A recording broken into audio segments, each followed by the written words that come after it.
1, 2, 3. Hello and welcome to Kayfabe is Dead podcast episode 5 and the one I've been dying to do. Actually, this might be episode 6. It probably is episode 6. I probably put my SmackDown and Raw review before this. But this is the episode I've been dying to do because today we will be talking about how I would do Wrestlemania 33. We're at 33. Wow, 30. WrestleMania been going for a long time. Way longer than I've been living. I think the first WrestleMania I remember watching was 22. So 11 years ago. I was the Cena... I want to say that was Cena JBL. Now I gotta look this up. But yeah, that was the first WrestleMania I remember watching. And the first one I remember ordering was the Hollywood one with Floyd Mayweather fighting. So I think that was... I know that was the WrestleMania Goes Hollywood. Was that 24 or 20? Can't be 25. Alright, WrestleMania 22 was... Let me see this now. Oh no, that was... Okay, yeah, the triple threat with Rey Mysterio, the Cena versus Triple H. I think 21 was Cena versus JBL. Nevertheless, that was the first WrestleMania I remember watching. Tell me your first WrestleMania you watched, because I'm intrigued to know what age bracket and when my people listening got into it. Nevertheless, here to talk about my WrestleMania card, how I would book it, and the way I did it is I was literally writing this right after the Elimination Chamber, so from everything going there, so the things that happened Monday and Tuesday, which I guess I'll talk about, like the Kevin Owens heel turn, and Bayley winning the title, Randy Orton saying that he's not going to participate in the main event, which I think is a fluke. Calm down. I did not include in my storylines, but take it for what it is. Maybe you could adjust and put it into yours and incorporate it into mine and yours put together. You know what I mean?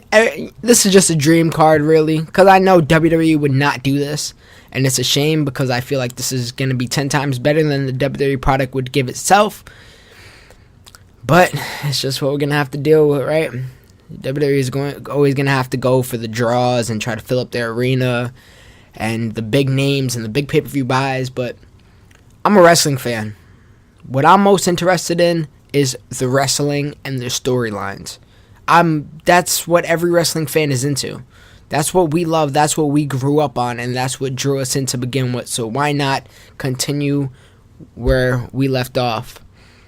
But how I would start the WrestleMania event is, of course, it was hard. It was really hard doing this. Before I even start my card, it was really hard doing this because, so I looked up how many matches there were last year, and it was like 11 and 12, including the pre-show.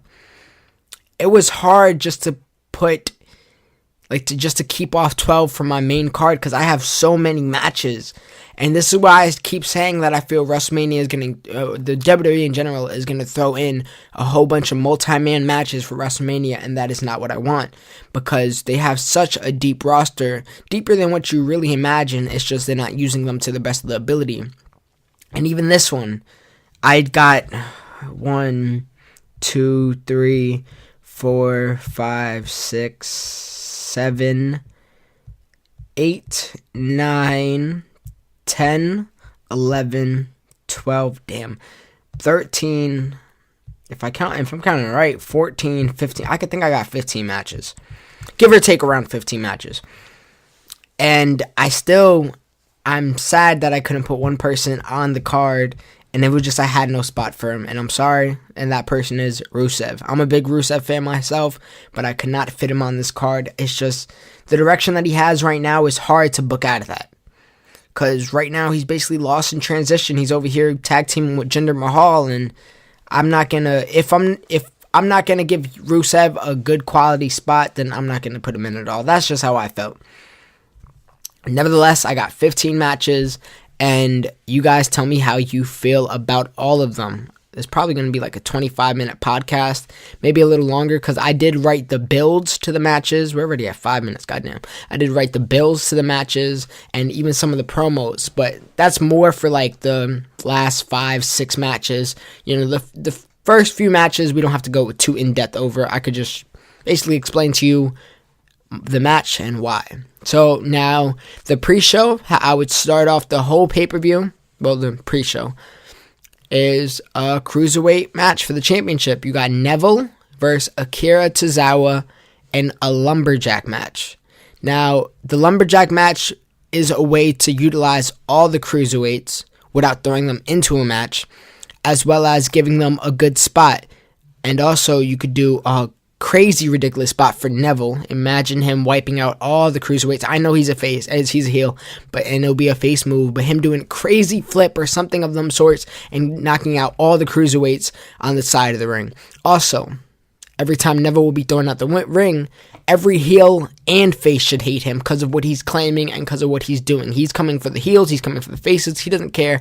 He's being him. He's being absolute beast and a monster, how, all monsters should be booked. He's not a heel, he's not a face, he's just a monster. You know what I mean? He's not in any specific category, so therefore every cruiserweight should hate him in the division.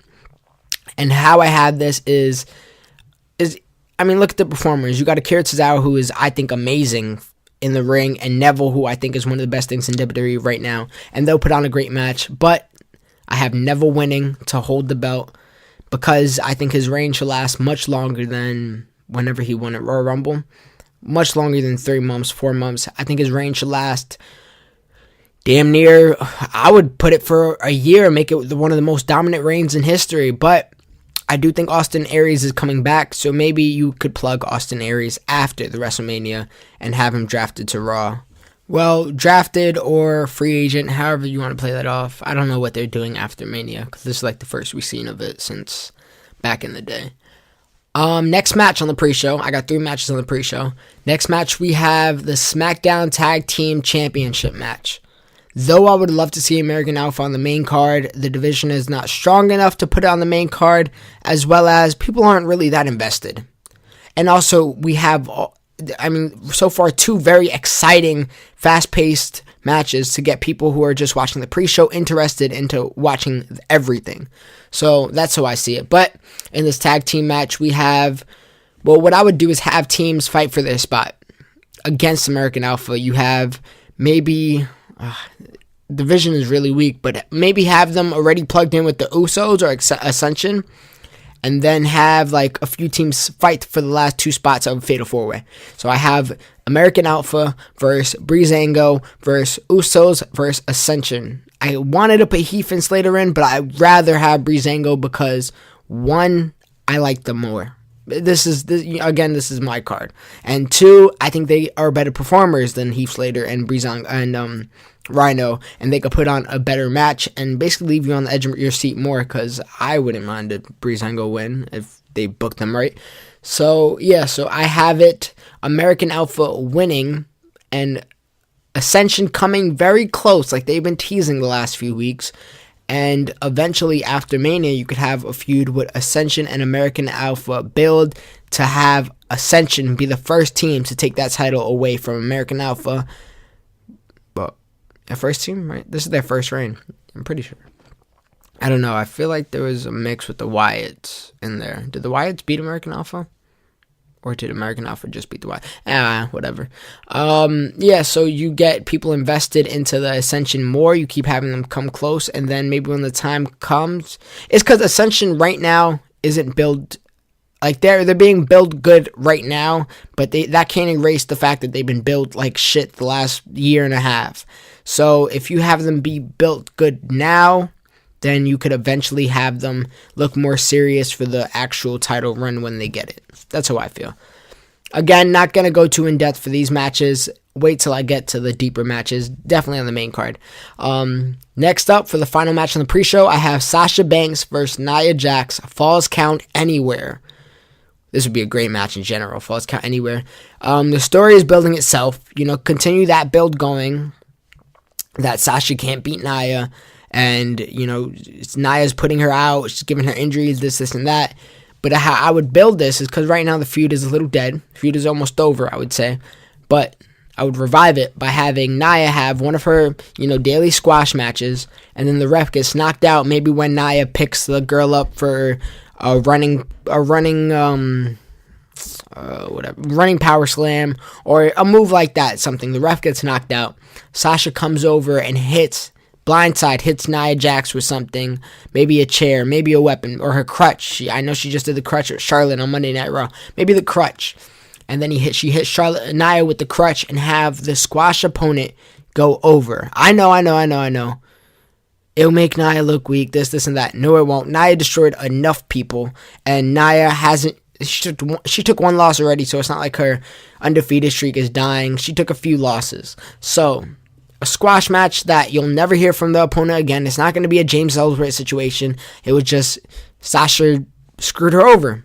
And that's the only thing it is. And then Nia, furious, maybe the next week, maybe that episode of Raw on itself, tries to go backstage, and Sasha, just using her surroundings, building the Falls Count Anywhere match, hits her with weapons and utilizes the backstage and this and that, take her into the locker room. We never really seen that with girls in general.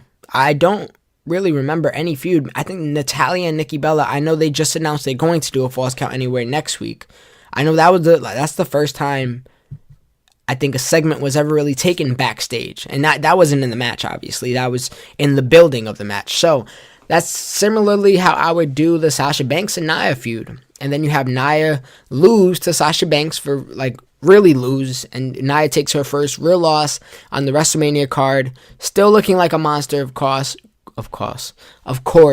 Have Sasha probably tap her out with the Banks statement. Because if you have a big, monster tap out, that doesn't look as bad as getting pinned. So that's how I would have it. Sasha going over Nia Jax via submission.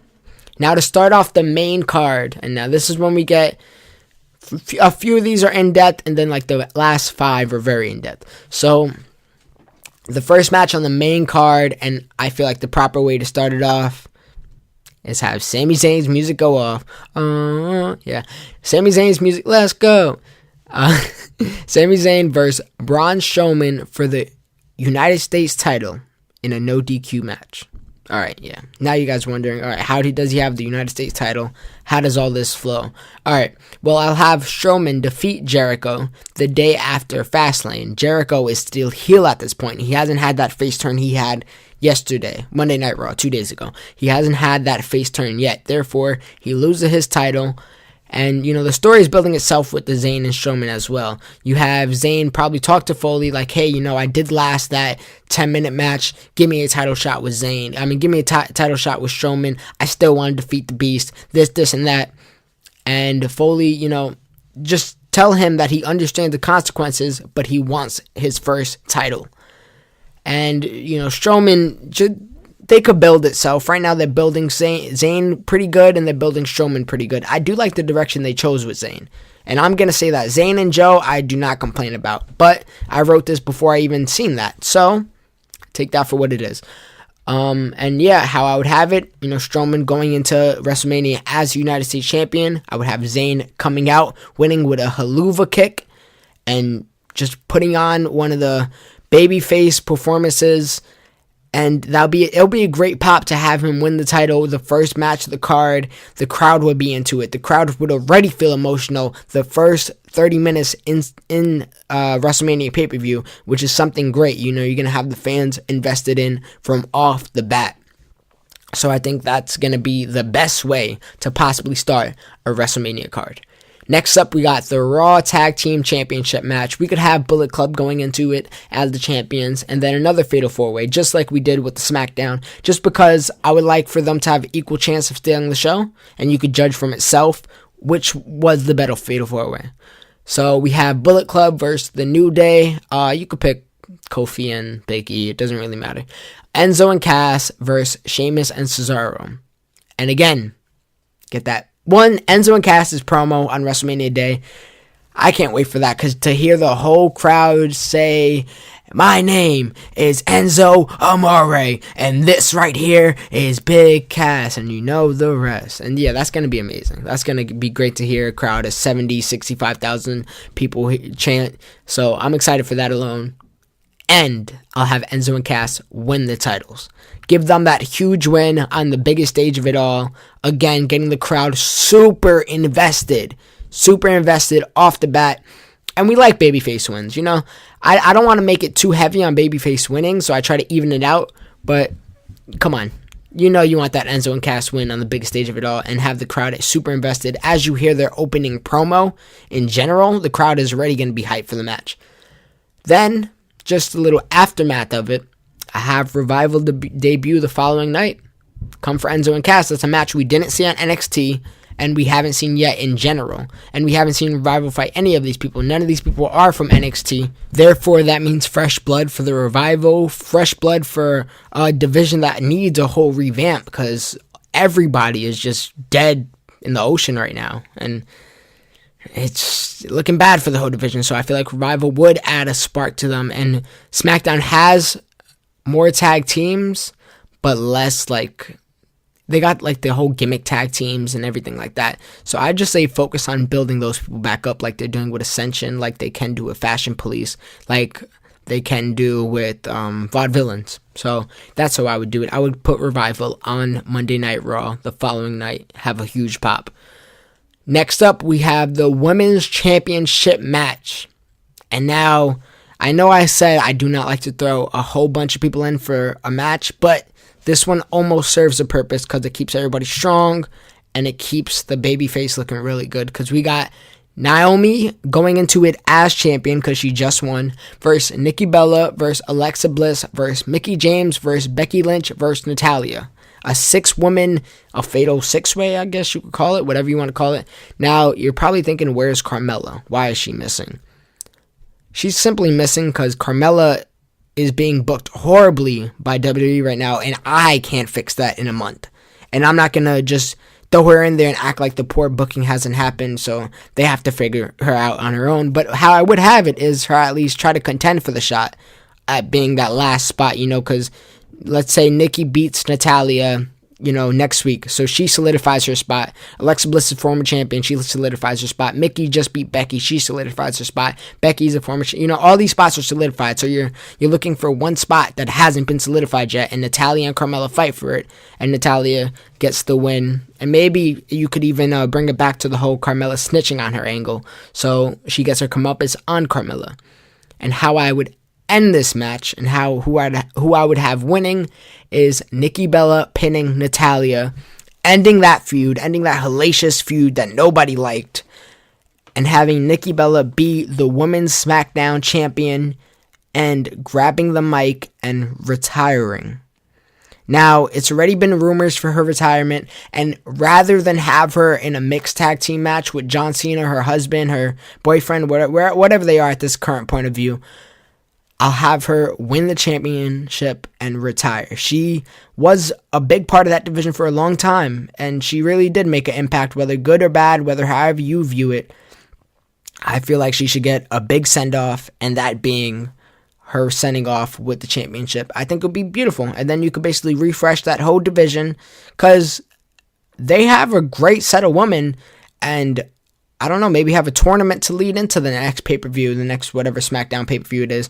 And I don't know, Nikki Bella retiring on top. This is all getting the crowd into it, emotionally invested. Emotional investment is what makes for great TV and what makes for a great WWE product. All of the best storylines had emotional investment. The Daniel Bryan storyline, Stone Cold storyline, Randy Orton going psycho storyline, all those storylines, Seth Rollins returning. Everything literally involves emotional investment, and that's how you really enjoy the product even more. So that's how I would do it. I know I said no build, not too much build until the last matches, but trust me, it's gonna after this next match, just one storyline is gonna be done. Then we have Intercontinental ladder match: Ambrose, Miz, Ziggler, Corbin, Kalisto, Cruz.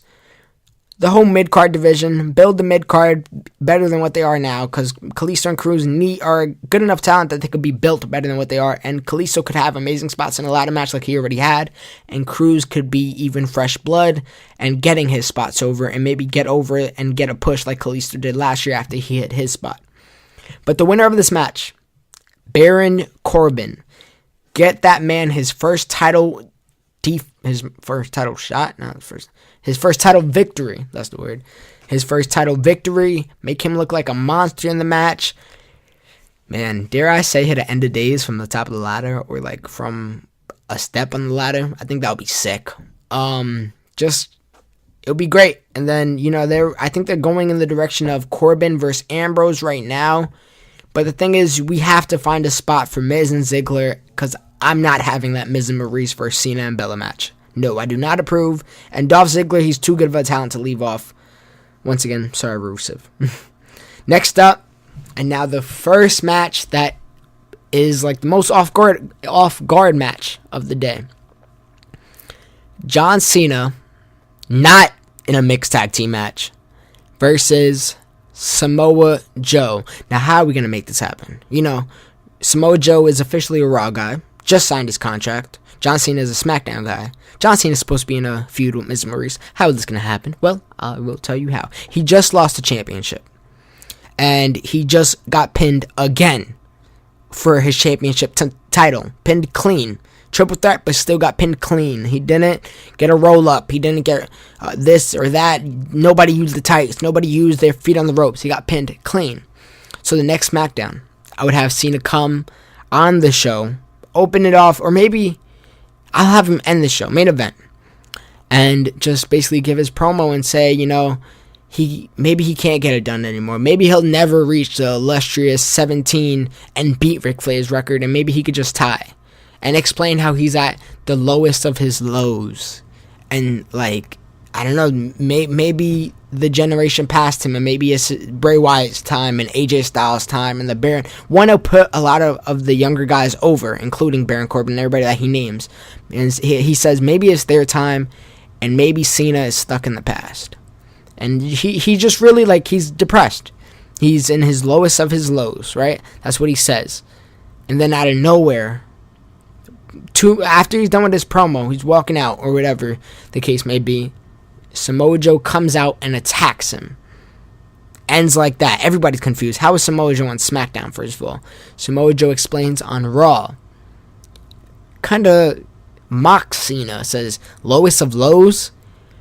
Maybe you finally felt my lows of coming up with you, training with you, and seeing you become the one called up, not I. Because they did train together, and they did basically have the same come up together. It's just Cena went the WWE route.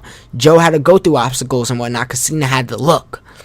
And then, where was I at? And seeing you become the one called up, not I. Seeing you become the man in WWE, not I. When I finally made it here, I kept my eye on you. You said you weren't meant for the indies. Referring back to Cena's promo he had 4 weeks ago on AJ Styles.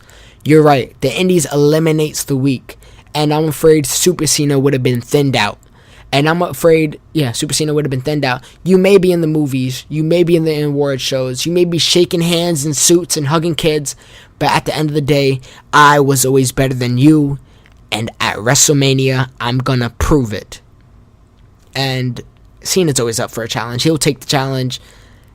And Joe will win clean. You know why? Because it's my dream card, and you're going to let me live my dreams. I know it would never happen if they fought, especially a heel demoralizing John Cena. But no, Joe's winning clean, and he sends John Cena off for a little hiatus. And the best thing is, John Cena can never really come back on Joe because they're in different brands. Therefore, Cena never gets his win back. And you keep Joe as strong as can be. And you know what this would lead to? The aftermath.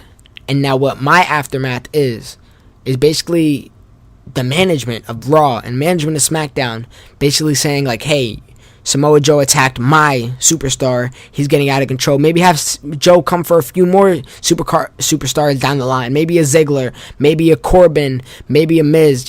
Let's stay away from Corbin. Let's build him up. But come down for more superstars on SmackDown while he's on Raw. And to the point where it's all right, he's out of hand. He's a Raw superstar. Have him stay on Raw. And Triple H kind of talks to him and says yo, you're getting out of hand. Blah, blah, whatever the case may be. And basically Joe, it's like a whole Frankenstein thing. The creator regrets making the Destroyer because the Destroyer was too much for him. And now I think that would be a beautiful storyline you could put into SummerSlam. There you go. Boom, bang. You got 2 matches on 2 of your biggest cards. Thank me later. What do you guys think about that one? Because that's like the real storyline one that I wrote. That's one of the first ones that I said so far. Tell me what you know, how you feel about that one. Next up, it doesn't slow down from here. You got Finn Balor finally coming back against AJ Styles, the phenomenal one. Balor's first match back. They could build it as a dream match that everyone knew will happen but didn't know when. It was always destined to happen. And then Styles, being the fighter he is, you know, Shane McMahon could bicker at him. You know how they're building the seeds for a Shane McMahon Styles match? They could build it separately. And basically Styles says, you know what, Shane? You don't think I'm a fighter. You don't think I'm your best wrestler. I'm going to prove it to you. Come WrestleMania, tell Raw to get any superstar they choose, and I'm going to pin them in the middle of the ring, and I am going to put SmackDown over and show you why I am the face of this brand and the face of the whole entire damn company. They can have that aspect going. So, the superstar that Raw chooses happens to be Finn Balor. Great. I love the idea of it, and you know who they are. The fans, the real fans that are listening to this podcast, the people that are actually like tuned into the WWE world and not just the casual fans, you know who they are and you know their history. So they put on a phenomenal match. They steal the show. You let these boys steal the show. But wait, the club comes out. They just lost their championship. They come out. You know their affiliation with AJ Styles. The casual fans do. But the hardcore fans know their affiliation with AJ Styles, and we know who they really are. So, us hardcore fans are wondering, what the hell are they doing here? What are they going to do? And the club comes out and helps Finn Balor, solidifying a Balor heel turn and forming the Balor Club, while turning AJ Styles face, making him the right thing that he should be, and making him the biggest face of SmackDown. I think it'll work perfectly. You'll have the double heel turn, and then what you could do after, double turn, have Balor go heel, Styles go face, and what you could do after, since the club already lost their titles, they got that restriction lifted off their shoulders, and you could have them run rampant throughout the main event scene. Because we need something new, we need something fresh, and I'm tired of no stables in the WWE, because that was one of the best things back in the 90s, back in the 2000s. I missed the dominant tag teams that ran through. And if you had this stable and you had them run and trample the top of WWE, it would be the most interesting thing ever. And I would love it. And it'll be great. It'll make for a great show. And that, if that doesn't have you tuned into Raw the next day, I don't know what will. Actually, I do know what will, and that comes last. Next up, alright, we can't escape this. It's Lesnar versus Goldberg. I can't book any way out of it, but then again, I don't mind it. And I'm saying these matches off in order, if you guys haven't realized. So you're thinking Lesnar versus Goldberg? No, it's not the main event, because I don't think it should be the main event. And how I would have it is how it should be.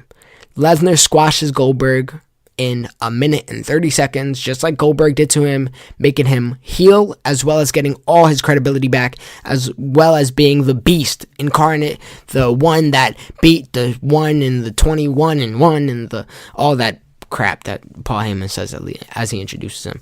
Have Lesnar kill Goldberg. Done. Goldberg is out. Have him be the Hall of Famer for next year. You know, Goldberg's done. Just Lesnar squash him. No title on them.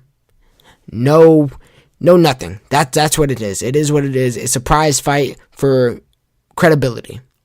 And Lesnar gets credibility back. That's, the story's building itself. I don't have to really go more in depth with it than I already am. Next up, another match we can't avoid. And I don't mind if we have it. And I don't mind if we don't avoid it, because I like the idea. And apparently Undertaker likes the idea too. Now it's going to be Reigns versus Taker, and Undertaker himself said that he wanted to face Reigns. He didn't want Cena. He wanted to put a younger guy over.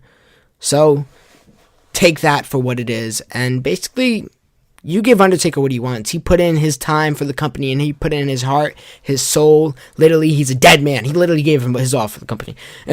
But yeah, so the story's building itself, but we haven't really seen any further build upon Royal Rumble.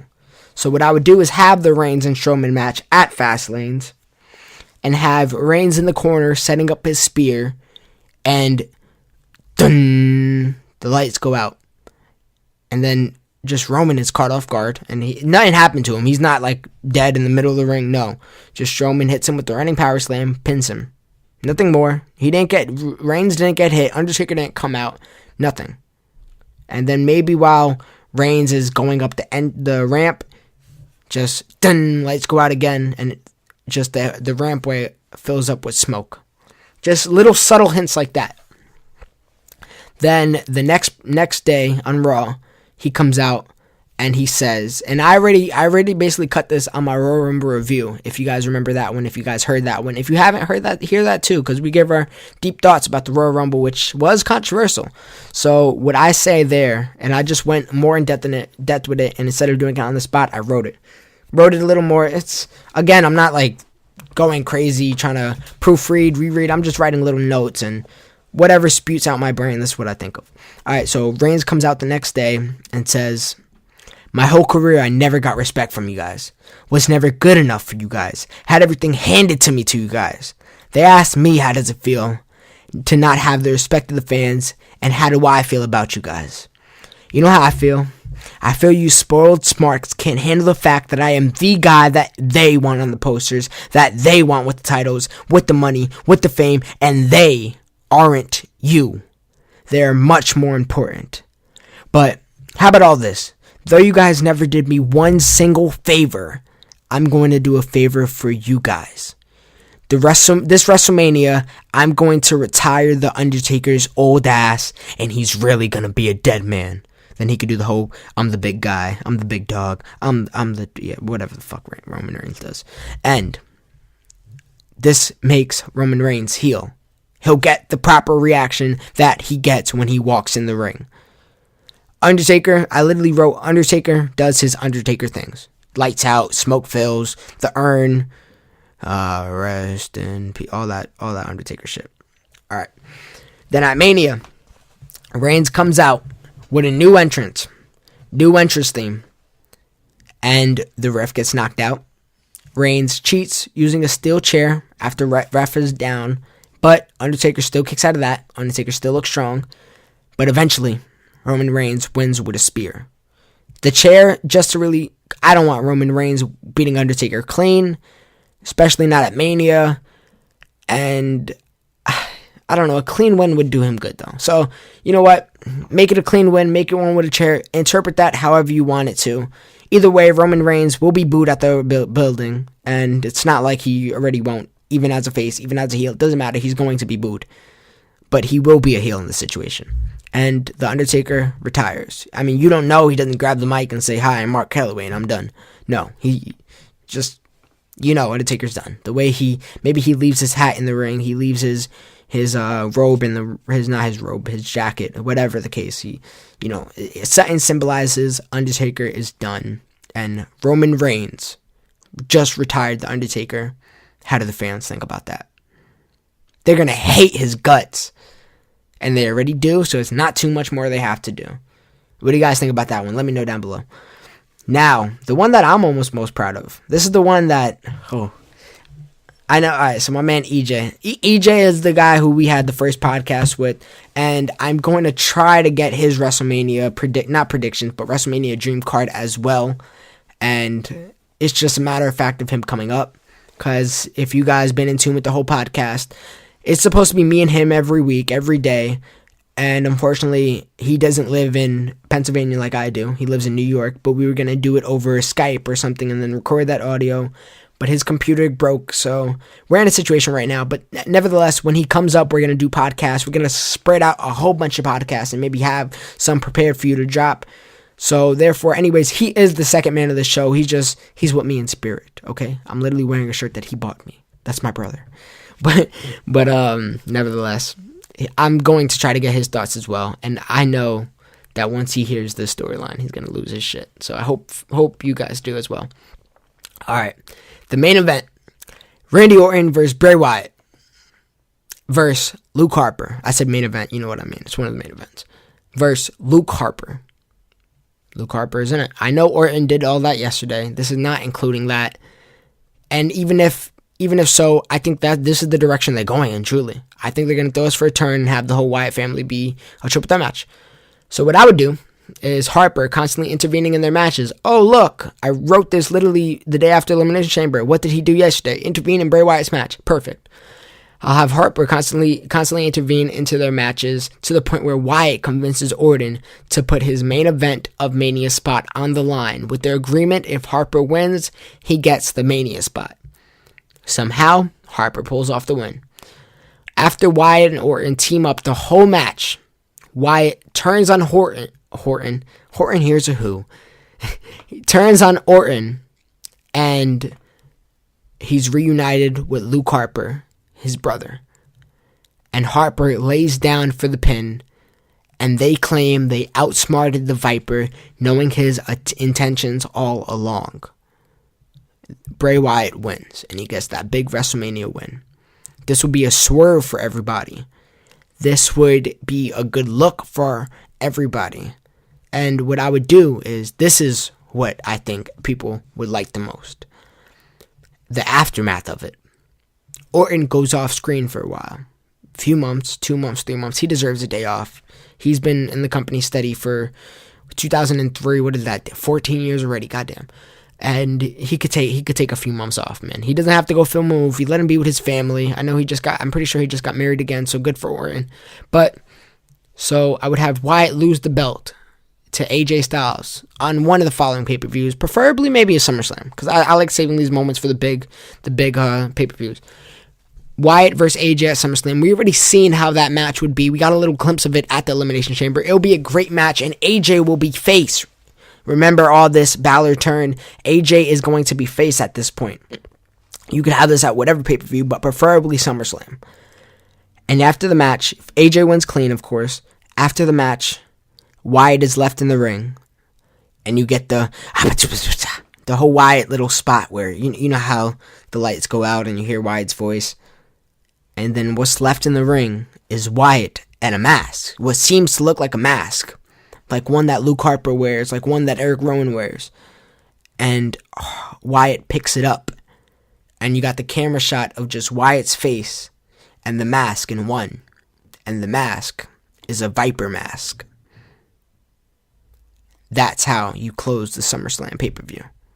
Or that's how you close the whatever maybe just a SmackDown brand pay-per-view. That's how you close that pay-per-view off. With that image of Wyatt and a Viper mask. Tell me what you guys think of that one. Alright, now we following with the last two matches. We have Kevin Owens versus Chris Jericho for the Universal title. The Universal title. He's not losing that belt. He shouldn't lose that belt. Alright, so Jericho just lost his US belt at the pay-per-view. If you guys are following, after Fastlane, Owens beats Goldberg. Obviously, Brock Lesnar interferes. I didn't feel like I needed to mention that. I'm sorry. Brock Lesnar interferes somehow. Goldberg loses. Or maybe he wins by DQ or something crazy like that. Anyways, Owens retains his title. But the following Raw, Jericho loses the championship to Braun Strowman. The U.S. title. So, the following week, Owens cheers him up in the opening promo saying, hey, don't be so down. We're still champions. We're still best friends. We still got the gold. Always we. Never Owens, because, he wants to feel Jericho is included. And Jericho agrees and was like, hey, let's have that WrestleMania match. You're my best friend, man. Give me a title shot. Just, this is my last run. This is my last way out. Maybe I can end it with that title. Maybe we don't. If not, either way, we're still champions. Just give me one last shot, man. This is my last time here. And it gets you real sympathetic for Jericho. And and Owens is about to say something in the opening promo, and Mick Foley comes. You hear his music, the car crash, everything. And Foley's like, brilliant idea, Jericho. But you're not going to be handed a shot. You just lost. But what I will do is we'll have a... I'm sorry. I forgot where I am. I'm following something. All right. We'll have a Beat the Clock tournament. This whole Raw. involving 4 people. 2 matches, 4 people. Those people are Rusev, Cesaro, Sami Zayn, and Chris Jericho.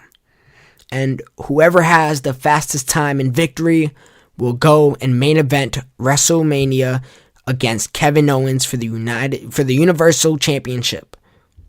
Okay, so Rusev, Cesaro, great match right there. You know what that's going to be. They put on a great match. But, they're both booked pretty strong. They go like 9, 10 minutes, 8 minutes, longer length of time. And then we get to the main event. Sami Zayn versus Chris Jericho. Now, Zayn already got a win over Jericho. We know this.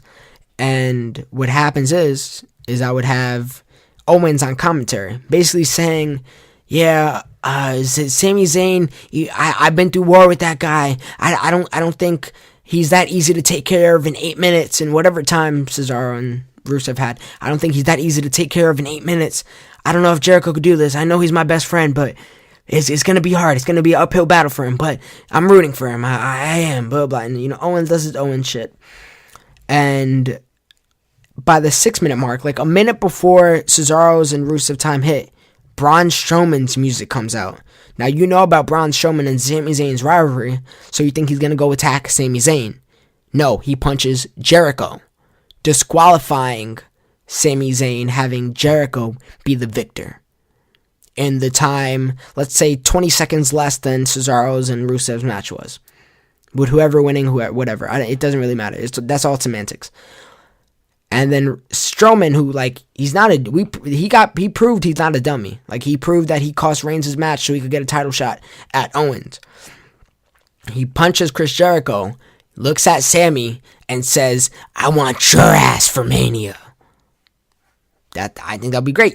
That's further build into the Zayn and Strowman match, costing Zayn the big title. And then also, Owens comes down to the ring, tries to help Jericho, and then the winner is announced. Winner by disqualification, and winner of the Beat the Clock tournament, Chris Jericho. And then, Jericho's face, it turns, he's happy, he's excited, but, he's still hurt. So, Owens, you can see it in his face, he's not happy. So he carries him off, he helps his best friend out the ring, about to walk up the ramp, and he throws down his title, and he hits Jericho with the illustrious powerbomb on the ring post, on the side of the ring, the hardest part of the ring. And there you go, you got the big Jericho Kevin Owens turn, double turn. Now, I think they did this, I'm not going to go too in depth, but I think they did it beautiful on Monday Night Raw. I think they blew their load too soon, though. They should have done it before Fastlane, because now you got 2 conflicting storylines heading into Fastlane, but I'm sure Jericho's going to screw Owens out of Fastlane. I'm pretty sure that's what's going to happen, or something of that sort. Goldberg is going to get a win either way. But I do like what they did. I wouldn't say I'd rather my story than theirs. It's just my story works well with what I have. So that's how I would turn them. And Jericho finally gets his face turned, and he's beloved. He's beloved. And Owens defeats him. He's now the baddest man in the WWE again. He's that person he was in NXT.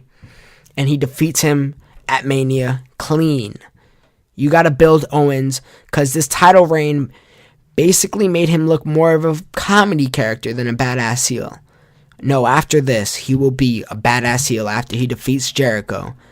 And the commentators could say, this might be Jericho's last match. It really isn't, but you could build that whole storyline up. Jericho's going to go off after WrestleMania and go play with his band Fozzy. That's already announced, so I think that's how you should send off Jericho. And you could have him come back, maybe when Owens isn't the champion, have Jericho get that win back. But whatever you want to do, you get Kevin Owens as your badass heel world champion again. And maybe you could make that Universal title feel more special than the WWE Championship, because right now, it isn't. And we know that, you know that, I know that. So, that's my second to last main event. And now it's time for my main event of the evening. It's not Lesnar Goldberg. We've seen that already. It's not Reigns versus Taker. Shit, it's not Styles versus Balor. Cena's not in it. It's not even Kevin Owens versus Jericho. Who's it going to be? Alright, now stick with me here. It's Shaq and Big Show. It's already solidified. We know what's going to happen. Why not make it them? I'm kidding. I'm kidding. In my WrestleMania, there is no Shaq and Big Show. We know what's going to happen at Mania, but not my WrestleMania. So you can have that shit off. I don't care about that at all. The main event is going to be... It's never going to happen. Charlotte versus Bayley. Now, I know they're not going to do this. Maybe down in the future, but not right now. Main eventing WrestleMania, you're crazy. But this is my WrestleMania, and this is what I would like to see, and hopefully you guys too. The story is building itself. I would have never had Bayley win at Raw, and I will rant about that when I drop my Raw review, SmackDown review for this week. I don't know when this podcast is going to come out as far as that goes. Anyways, what I would do to build up this storyline is do what they're doing already. Bayley is a fan. Charlotte Flair was born for this business. They're on two different levels. I would use NXT footage to hype up this match because they already had this rivalry in NXT, and guess what? Bayley couldn't get the job done. So what makes her think she could get the job done now? She's not better. If anything, Charlotte just got better. I would use NXT footage to be a great promo package of this. Have that incorporated somehow. Now, the main thing that's going to drive this feud is going to be this one segment. And I'll have Bayley meet with Izzy maybe 2 weeks before Mania. Preferably the go-home show, right before Mania.